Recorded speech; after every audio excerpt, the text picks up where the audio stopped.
Within all the information found in this book, the following is considered the most important.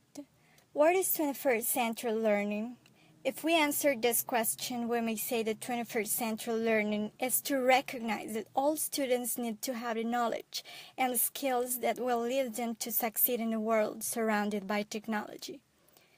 It is important to recognize some steps that will guide us through the path for creating a 21st century teaching and learning environment.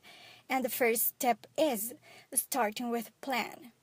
How can we evolve from a traditional environment to a 21st century environment? It all begins with a plan.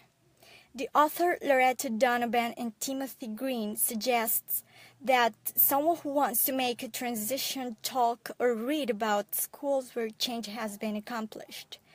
However, you have to thoroughly examine your own school and develop a clear and focused plan. Developing a plan involves to understand the change process. And the change process includes the phase of innovation adoption. And Michael Flueland, 2007, establishes the main phases. The first one, initiation, that is when you decide to start to use something new, for example, a new program or a new method. Implementation, it is when you are implementing a new methodology and you start to feel confident with it. And the last one, institutionalization, that is the final stage you have to reach to make the innovation a necessity for your class or for your students. According to Rideout, Fowler, and Roberts, 2010, 84% of all from 8 to 18 years old teenagers have access to an internet connection or to a mobile device. To understand the 21st century students, you have to keep in mind the ISTE National Educational Technology Standards for Students. These standards are skills discussed by the International Society for Technology in Education, ISTE, and students need these skills in order to be successful and productive citizens in a global economy.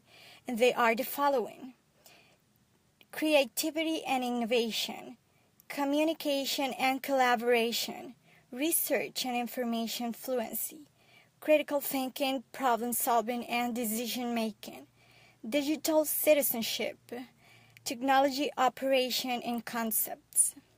To understand 21st century technology, it is essential to know that you don't have to understand how to deal with all technology that is in your school. It is too broad and you can get lost in an endless sea of technology. You should select what you will use in your classroom with your students, and you can use a 21st century skills software chart to respond to your students' needs.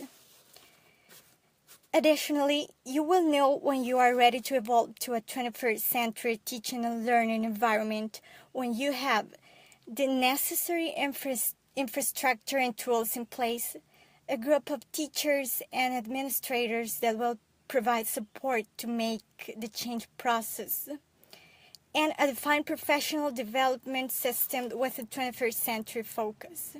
The best way to identify readiness is to be personally involved and to immerse yourself in the culture of teaching and learning environment.